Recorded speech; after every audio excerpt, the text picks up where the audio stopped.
दोस्तों, दो तरह की बातें होती हैं। एक होती है सिविल बात, एक होती है क्रिमिनल बात। सिविल बात और क्रिमिनल बात दोनों के लिए अपने अपने अलग अलग कानून होते हैं।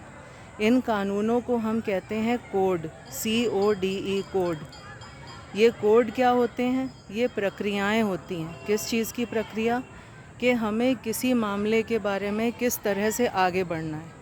जैसे कोई सिविल मामला हुआ, मान लीजिए किसी ने अपना टैक्स नहीं दिया, अब उसके खिलाफ़ कार्यवाही होनी है। या किसी के साथ कोई डील हुई, डील में जो शर्तें थीं वो एक इंसान ने पूरी नहीं की, तो जो दूसरा इंसान है जो उस डील का हिस्सा है, उसने उस इंसान पे कार्यवाही करवा दी। अब इस मामले में उस इंसान को कैसे आगे बढ़ना है, ये सब दिया हुआ होता है कोड में। कौन से कोड में दिया होगा? सिविल कोड में। सिविल मामलों के लिए सिविल कोड ये बताएगा कि क्या प्रक्रिया होगी जिससे कि हम किसी मामले में आगे बढ़ सकें।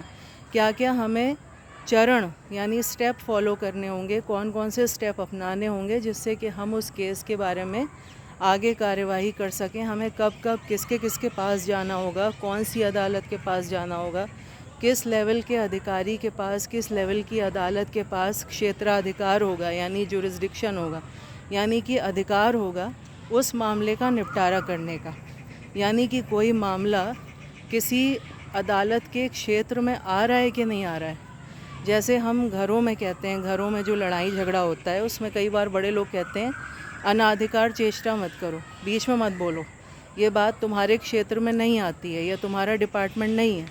तो इसको कहते हैं कि कौन सी बात, कौन सा मामला किस अदालत के डिपार्टमेंट में आ रहा है कि नहीं आ रहा है, उसके क्षेत्र में आ रहा है कि नहीं आ रहा है, ये बड़ी बात है, ये समझना ज़रूरी है। तो ये सब बातें बताता है कोड। तो सिविल मामलों के लिए सिविल कोड होता है और क्रिमिनल मामले जो होते हैं, चोरी डकैती, ये सब के लिए क्रिमिनल कोड होता है। ठीक है।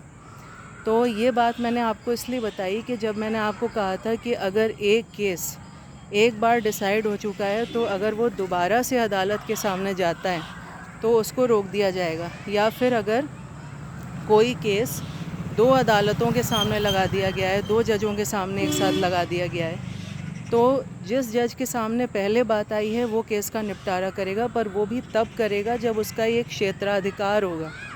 अब क्षेत्राधिकार कौन तय करेगा? कोड। तो अगर कोई सिविल मामला है और वो अदालत के सामने गया है तो अदालत का अधिकार है या नहीं है उस मामले को डील करने का, सुनने का और उसमें फ़ैसला देने का, ये बात सिविल कोड तय करेगा। सिविल कोड, क्रिमिनल कोड में शॉर्ट में बोल रही हूँ आप लोगों को सरल भाषा में समझाने के लिए। असल में तो उसको कहते हैं सिविल प्रोसीजर कोड। ये अंग्रेज़ी में है, हिंदी में सिविल को शायद सिविल ही कहते हैं, जैसा मैं भूल रही हूँ। सिविल प्रक्रिया संहिता और क्रिमिनल प्रोसीजर कोड को कहते हैं दंड प्रक्रिया संहिता।